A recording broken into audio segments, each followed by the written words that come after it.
Ay, shit. Recording is on green. So recording Kain na. kayo, guys. Mga Mic, ba kayo? mic, mic, mic, mic, mic, test. Sige, salita mo. Ay! Okay. Let's start. Hello. Maingay ba yung audio ko? Hindi ba nakakasagabal sa inyo? Or okay lang? May ano Okay. lang, may Hangin? ifan. Hangin. Hoy. Chat ko.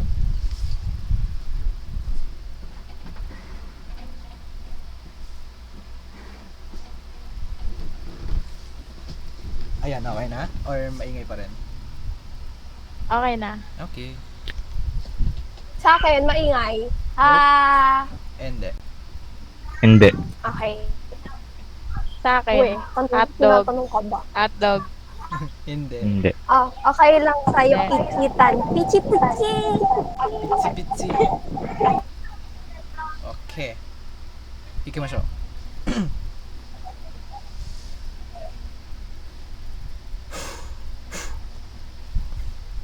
Lah. Welcome everyone to the podcast, where today we're discussing physical science module 1. So, come to think of it, have you ever thought of the universe and how it started and stuff? Shall we start with Mr. Humphrey?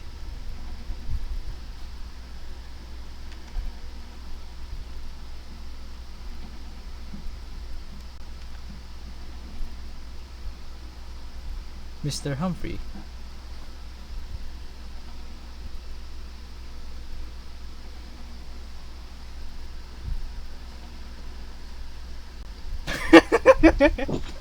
Are you there, Mr. Humphrey?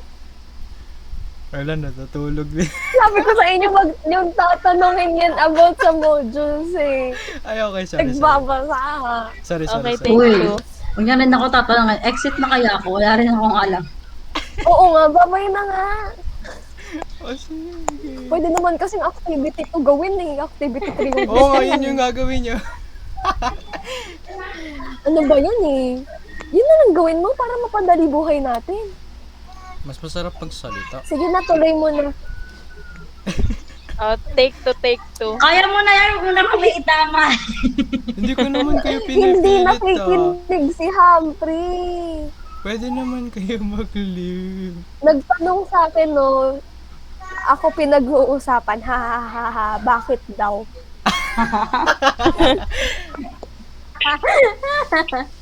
Ano yun? Ay, nako, 1 plus 1. 4. bintan. Okay, take two. Pwedeng may kopya, di ba? Yeah. Oh, nakatingin nga ako sa module ngayon eh. Kasi naman eh, pinapahirapan buhay. Unahin natin si Louie. Louie, ka una. Gusto mo? Oo, sige. Okay. Sige, bahala kayo.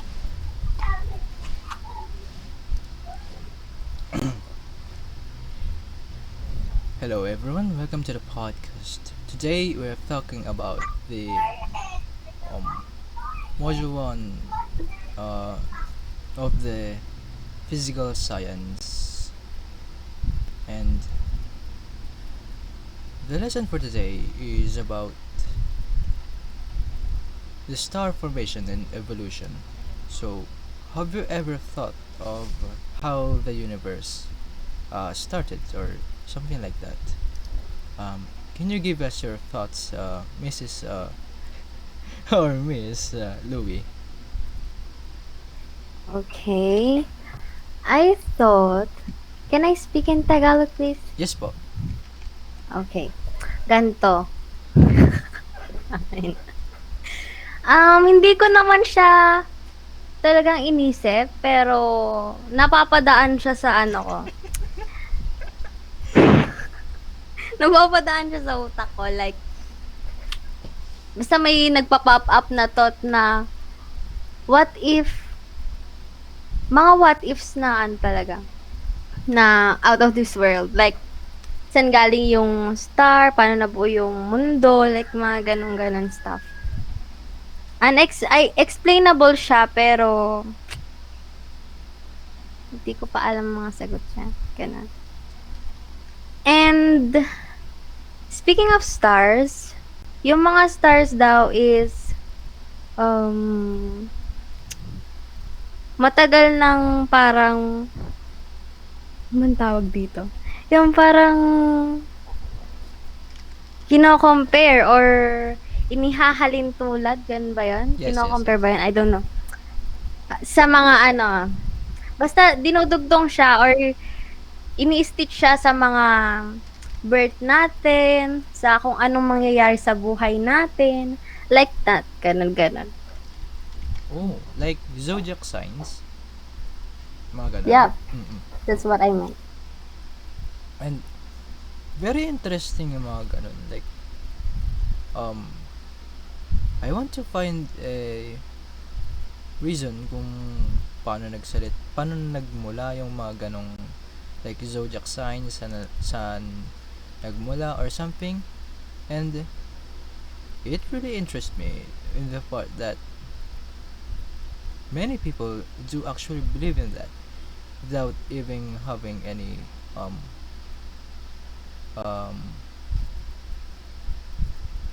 patunay kung nangyayaring may mga ganon. And thank you sa sa pagbibigay mo ng insights mo. Like, and how about how stars form or something? Like, have you ever thought na ano, like, yung star na yan, ganito na katanda and ganito nagmula yan. And kapag mamamatay na siya, ganito magiging itsura niya.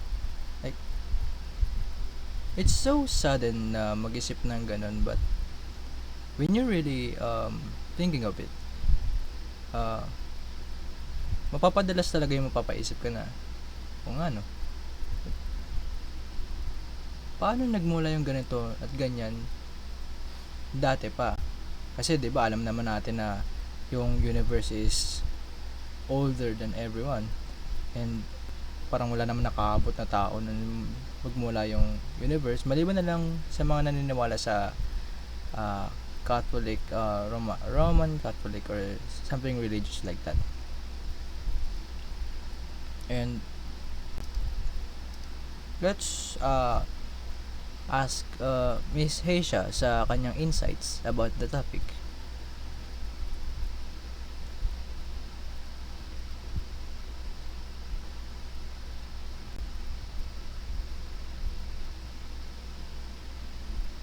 Okay lang, okay lang. Oh, let's go to Miss Pichitan. Ma'am. Ma'am Hope, Lea May Bautista to ah. May grade ako ah.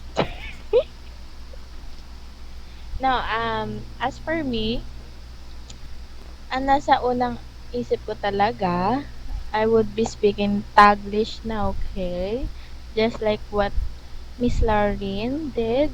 Ang nasa isip ko pa talaga since bata ako is ang mga stars ay hindi namamatay. 24/7 silang buhay. Natatabunan lang ng clouds and such kapag yung weather natin is medyo sumasama. But whole life, I've been thinking na hindi sila namamatay. Like, immortal sila. But then now that we've tackled this kind of lesson, I've learned na stars was composed of dust particles nga and ano, nagre-react to sa gravity natin na kung saan na maraming impact na changes yung nangyayari sa kanya hanggang sa ano siya, nagiging protostar siya. And yun nga, I had that thought din na paano how come nabuo yung mga zodiac signs, paano si paano si Gemini naging ganito ang itsura, eh, ganito to, as in, hindi, kapag inisip mo yun, hindi mo Gemini, hindi mo naman maiisip na yun pala yung itsura nun. So, ayun.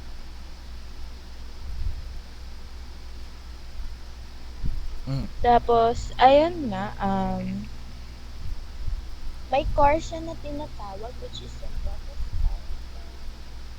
Yun nga, aside from being,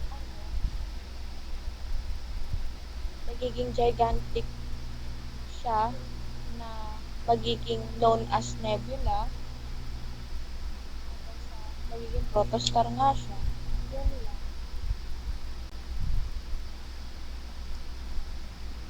Mm. Your your thought was actually kind of reminiscing, like when way back when I was a kid, like everything I thought of is like everything is immortal, like yours, and I've never also actually thought that stars could die of common reasons, like um, uh, um, out of gas or something, and now we're here. It it makes all sense that everything the, everything dies and doesn't actually stays alive for too long. Like, hmm, come to think of it, the Earth might die tomorrow or randomly, unexpectedly, maybe on the next day, or maybe a billion years. We don't really know, and I think that type of randomness is what I also see from the stars. Like, there's so many stars, and we don't even know which one is going to die tomorrow or which died yesterday or something. But all we really appreciate is how good it looks when it's night time, and the feeling of staying up all night and having your friends gather near you while you guys are outside waiting for something magical feelings to happen, like falling meteors or something like that. And when you're in that mood, it really gets you into thinking something outside of the earth, and stars more specifically. They're just so gorgeous to the fact that I think, oh no, it's not a thing. I think it's a fact that everyone could think that stars are gorgeous, and no one can even deny that because um, everyone has saw one, and it's beautiful. And hmm, it's just sad to see that stars could actually die of common reasons, and neither are humans. But have you ever thought of like them resting, like them suffering through all of their lives, and you want them to live more? But isn't that kind of selfish? If you want them, if you want them to live more, but on their minds they want to die because they've suffered enough. I think that's also the same for stars. Like, they have been burning fuels throughout their lives and giving us shines and giving us light in the nighttime. And I think when they die, they have served us very well. And so has the whole universe. Hmm. And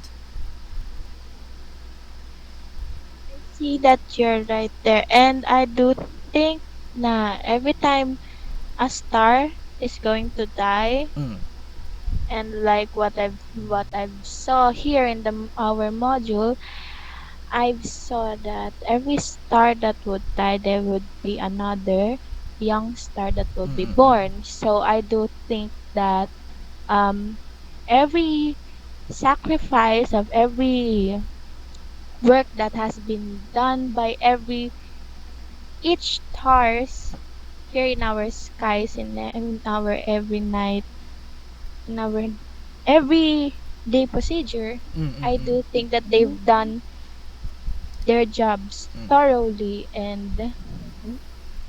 I do think that you're right in the fact that they have served us right, and Mm-mm-mm. it's time for them to rest, and it start it's it's time for them to have a newly born young star Yes. to serve Mm. again for us, because Mhm. like what we have here in our earth, and we don't know, maybe in other planets as well, we've been like supporting each other, like Yeah. doing our own responsibilities and doing our um objectives in life, and that's as well in stars and suns. And I also do think that when I was a kid back then, I also do think I know, I think this is a fact though, but I do think that sun and stars are quite relative to each other. Am I right? Something like that. Yes. Yes, yes. So because they gather heat from it, and although they have different colors to be known as, such as white, yellow, orange, red, and blue white. Mhm. And ayun nga, although we can't see it from afar, um, it's good to think that they have different colors as well naman pala. Mm-mm. And maybe we don't know in the other modules as well, maybe this is just the evolution of a star. Maybe we don't know some near in other modules. There's type there are types din pala, 'di ba? So that's all. Mm. Yeah. And speaking of, napag-usapan niyo rin kanina yung pagka parang yung star, pagka may ano, may namatay or nawalang star, 'di ba it explodes Yes, yes, yes. sa may supernova and then magiging black hole siya. So, come to think of it na parang lahat tayo dito is a cycle na talaga siya. Nagsimula siya sa pagkabuo ano? Pagkabuo sa pagkabuo ng mga stars sa nebula. Nebula ba yung basa diyan or Yes, yes. nebulae? I don't know. So, nag-start siya sa gano'n. Tapos, syempre, protostar. Tapos, naging main sequence star din siya. Tapos, hanggang sa mapunta siya dun sa supernova, which is the end of its life. And, nung nag-supernova nga, sumabog. And then, yeah, we have Earth. Kung isipin mo talaga, isa lang din tayo sa piraso lang tayo sa nabuong celestial body ng universe. So, yun. It's just amazing and Mm-mm. fascinating to talk about, right? Indeed, it was fascinating indeed. Like the way you Yep. think that we're just a block of chain from all of these billion chain reactions. We're just a single chain of that. And hmm, when something dies, we really can't we can't force ourselves um to bring back that something that has died, and all we have to do is accept it. And I think that is the same for suns or stars, and there's nothing we can do about it. All we have to do is accept it, and once it is gone, there's no there's no going back or something, and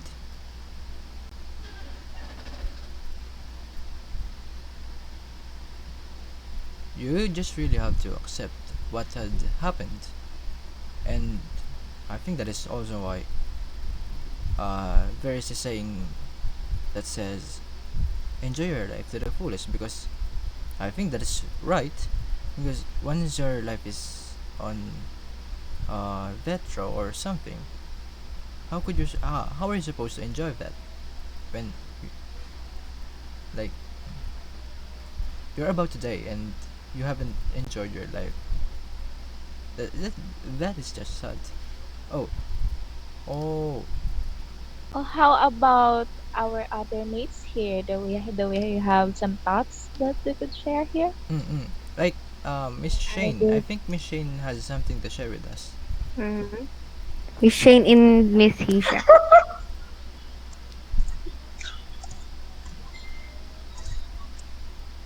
It's Ako alright. muna. Ako muna? Or Shane?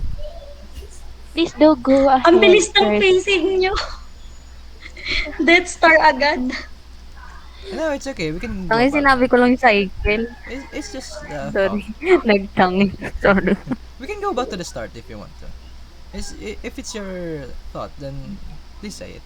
There's no restrictions or something.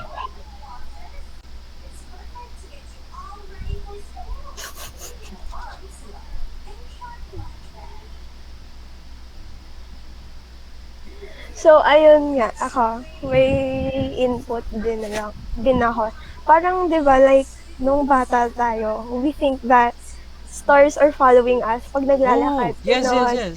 Iniisip natin yon kasi Yes, parang, yes. Nostalgic. oo, parang, nare-reminisce ko lang na, grabe pala tayo na, ayun, as, they pass by, parang hanggang sa tumanda tayo, tapos na, natin, parang, napag-aaralan natin to. Mm-mm. Um, hindi pala, parang iniisip nating, fina-follow tayo ng stars. Pero ang totoo is kasi, yung Earth, it rotates its axis and orbits around the sun. Parang ganon, like, hindi, parang sa ganong edad, hindi talaga natin maiisip yun. Kasi Yes. po, parang pure of imagination lang tayo, ganon. 'Di ba? Ayun lang, na-reminisce ko lang Mm. rin. Ayun, tapos hindi na, akala natin, pare-parehas lang yung kulay nila, ganyan. Ooh. Pero, yun pala, may iba't iba silang kulay na, ano, na iba't iba rin yung ibig sabihin. Parang ganon. Ay. Astigil lang na may ganon nga. Mm. Tapos, ano ka lang rin, dagdag ko rin yung, di ba yung first question mo, Franz, na parang para sa, yun? Kung paano nag-origin yung universe, Yes, yes, ganon. yes. Ako, parang, di ba, parang may ibang version sa Bible, parang ganon. Kasi nga, di ba, sabi nila, hindi yung Bible and science, Right, ganon. right. Genesis yung sa Bible. Yun nga, parang, may iba't iba tayong paniniwala kung paano nagmula itong mundo. Parang kung paano nagmula yung universe, ganyan. May ibang maniniwala dun sa Bible, may ibang maniniwala sa science. Pero para sa akin, mas nanaig yung sa science, gano'n. Mm. Parang walang imposible sa mundo na yung parang yung creature tayo, parang gano'n. Malay nyo may aliens, gano'n. Yes, yes, yes. Mm. May mga Kasi may sila, ano tawag dyan? iba't ibang May proof sila. Mm. Kaya naniniwala ka din. Tama ba? may evidences gano'n na yung theories nila kaya nilang ipaglaban. Yes, yes. Ayun lang. So yun nga, sabi nga ni Isha, yung sa Genesis, yung sa Bible, yung sa Genesis na pinagmulan ng universe, tsaka yung sa science, which is yung pinaniniwalaan ngayon ng mga tao, yung most widely na pinaniniwalaan nating lahat, yung Big Bang Theory. Kasi yung Big Bang Theory, sinuportahan siya ng ng iba't ibang tawag dito, mga scientists and mga at wala pa sa ngayon yung tag dito wala pa sa ngayon dito, wala pa sa mga scientists yung tumuligsa sa Big Bang Theory, kaya wala pang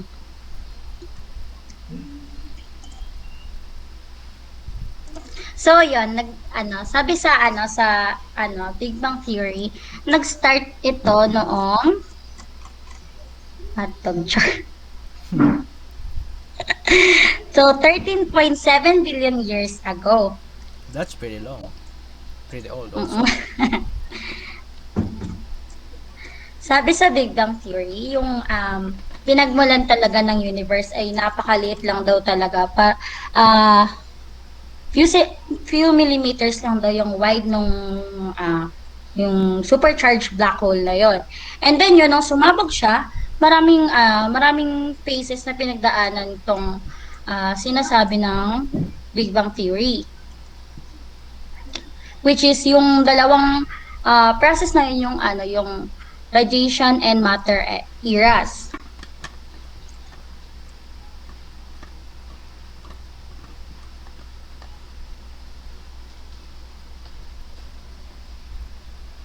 So, meron tayong iba't ibang epoch, ano ba? Epoch. Okay na yung epoch. Epoch. Epoch. So, yan, sa Planck epoch, doon nagsimula yung Big Bang Theory na dito sa phase na to, no matter existed in the universe at this time. Only meron daw tong energy, tsaka four forces of nature, the super force.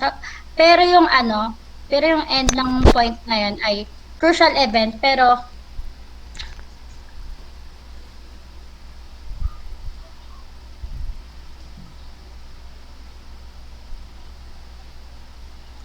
dahil sa gravity, nag-separated yung yung point na yon from the force. So, meron tayo mga iba't ibang epoch, yung Grand Unification Epoch, yun yung sumunod sa Planck Epoch. Sunod yung Inflationary Epoch, Electroweak Epoch, Quark Epoch, Hadron Epoch, and yung Lepton and Nuclear Epochs, which is doon na nag-form yung helium. And then next yung sa matter era, ito yung nasa malapit na siya sa present time. Yung matter era,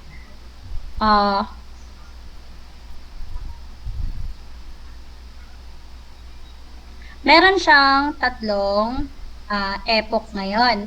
Yung atomic epoch, galactic age, and then stellar epoch, which is the present time. Sa atomic epoch, nabuo na yung hydrogen. So yung dito na yung, di ba may helium tsaka hydrogen na. Yes, yes. So yun yung parang main ingredients nung mga celestial bodies para mabuo sila. Which is yung this time yung atomic epoch na yun yung yung nagsama-sama yung mga elements, which is kaya nga sa table of elements yung dalawang nauna na yun yung hydrogen tsaka helium. So yung mga tiny patches of gas na yon, yung sa clouds, merong enough na gravity na para magsama-sama sila. So next na nun yung galactic age. Yung atom clusters, ayun na yung naging seedlings ng mga galaxies. So yung nagkaroon na ng mga galaxies, doon na din nag-start yung stars mag-develop. And then next yung stellar epoch hanggang sa ngayon ay nagpa-process pa rin siya at ang universe ay lumalaki ng lumalaki. So yung the formation of tremendous ripple effect and help the shape the universe as we know it. Yung heat ng stars nag-cause siya ng conversion of helium and hydrogen into almost all remaining elements of the universe. Yung hydrogen tsaka helium, ayun talaga yung naging main building blocks of the planets, moon and other living things and non-living things sa mundo natin ngayon. Yung ecosystem natin, naging possible lang siya dahil lang doon sa dalawang elements and also sa ibang elements din. Kaya habang lumalaki ang universe, dumadami din yung elements na meron tayo. I would like to add that from you said that the hydrogen and uh, hydrogen and oxygen is one of the main components of the Big Bang theory, right? And Yes. I would actually um, kind of like to support that because, first of all, oxygen is very, very flammable. Like, are you guys interested in what happened on 1939 on New Jersey? Like, Yes. What happened? oh, um, Germany built a hot air balloon to for transport purposes. Like, it was built by Germans and funded by the Nazis. So that's why you can see the swastika logo on the tail of it. And um, once the flight is literally on the airport where it's all where they are landing, something happened that sparked something, and by that time 1939 is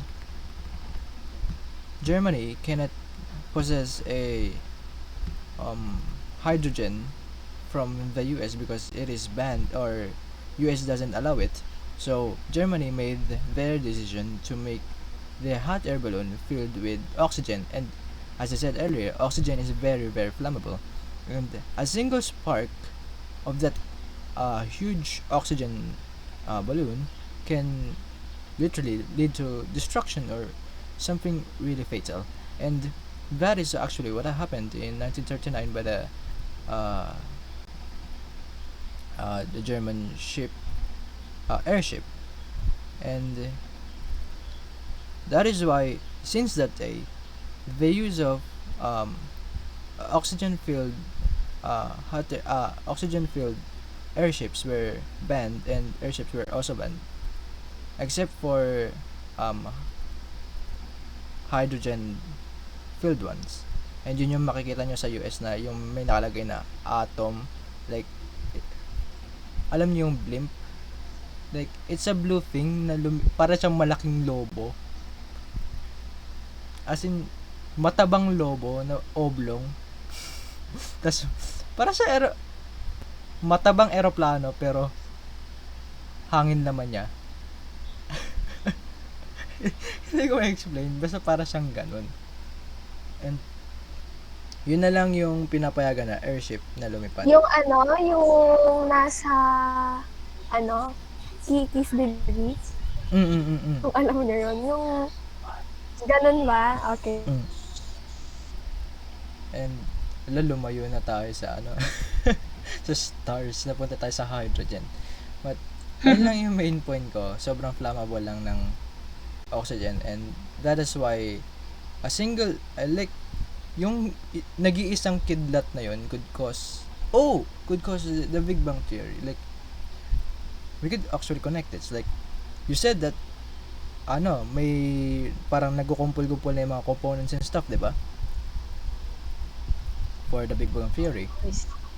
And do you have in mind that while those components are interacting with each other, it creates an kinetic energy which leads to fire, and that fire ignited the whole oxygen thing and started the Big Bang theory.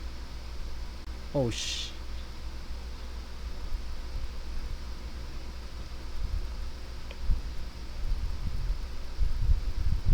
Okay guys, that is enough for the part 1. Thank you for sticking with us, and I will see you soon.